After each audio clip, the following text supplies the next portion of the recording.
In a world that feels, economically shaky, India's at a real crossroads.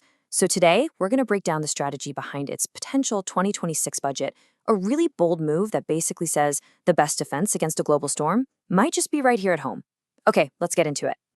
This sentence right here, it just nails the entire problem. It frames the whole debate perfectly. I mean, just sitting around hoping the rest of the world gets its act together, that's a gamble, and the stakes are way too high. So if waiting is a risk, what's the alternative? Well, to really get why this proposed solution makes sense, you first have to appreciate the scale of the challenge. We're talking about some seriously powerful forces from outside the country that are constantly hitting the Indian economy. Let's look at the big three.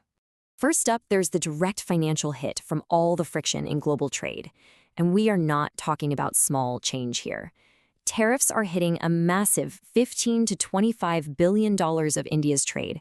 That is a serious headwind to be flying into, for sure. Next, you've got the sheer unpredictability of foreign money. I mean, just imagine trying to steer a giant ship when a $10 to $20 billion wave can either crash over you or just disappear at any moment. These huge swings in what's called foreign portfolio investor, or FPI, flows, they create so much instability. It makes planning for the long term incredibly tough. And finally, there's the constant, nagging pressure on the rupee. You know how it is. Whenever global investors get nervous and go into what they call a risk-off phase, currencies like the rupee really feel the squeeze. This makes everything we import more expensive and just adds another layer of risk to the whole economy. So with all this chaos coming from the outside, where can India possibly find a stable anchor for growth? Well, the strategy we're looking at today argues that the answer isn't to look outward, it's to look inward. And this chart, this is the aha moment. Just look at that huge slice of the pie. Private consumption, that's just regular people buying things, makes up a massive 56 to 60% of India's GDP.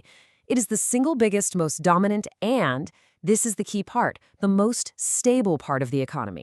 So this leaves out the choice, plain and simple.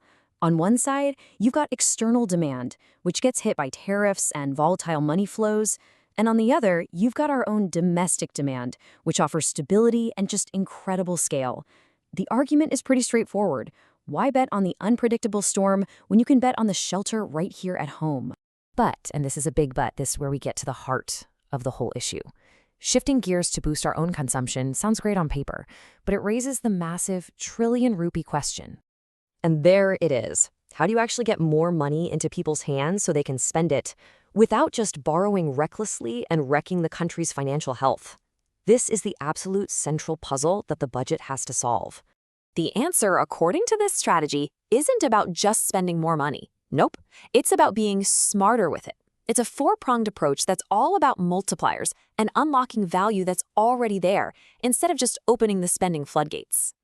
So here they are, the four pillars holding this whole idea up. First, use targeted tax relief as a multiplier, getting money to people who are most likely to spend it right away.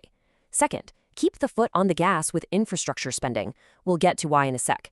Third, unlock new money by smartly using the government's own assets. And fourth, let economic growth itself do the heavy lifting. Let's break these down. Okay, that second pillar, Capex continuity. We simply can't afford to slow down on building roads, ports, and all that. Why? Because public capital expenditure, or Capex, has this incredible multiplier effect of around 2.5 times. Think about that. For every single rupee the government spends on infra, it sparks about 2.5 rupees of activity across the entire economy. Now, this third pillar is the really clever one, asset monetization. It's all about finding money without raising taxes or debt. See, the government already owns incredibly valuable stuff, highways, power lines, huge plots of land. So instead of just sitting on a toll road, for example, the government can lease out the toll collecting rights for, say, 30 years. In return, it gets a huge payment upfront that can fund new projects. It's a smart, non-inflationary way to get cash that we really haven't tapped into enough.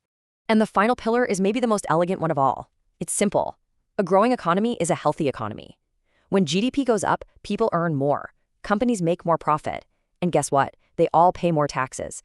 Income tax, corporate tax, GST. This automatically helps manage the deficit without having to make painful cuts. In short, growth helps pay the bills. So, when you put all these pieces together, the external chaos, the internal shield, the smart funding plan, what does the actual game plan for Budget 2026 look like? It really boils down to these 5 clear targets.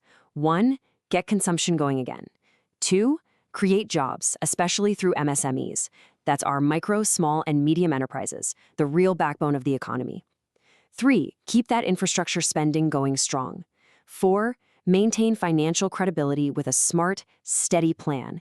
And finally, number 5, put it all together to make India less vulnerable to all those shocks from the global economy. If you take away just one thing from all of this, let it be this right here. This quote just perfectly sums up the entire strategic bet. In a world that's getting more and more fractured, the most reliable, safest bet for India's growth is its own billion-plus consumers. And that leaves us with this final thought. The opportunity for growth is right here, right now, but it's not going to sit around and wait forever. The challenge really is for policy to be clear, to be confident, and to lead the way.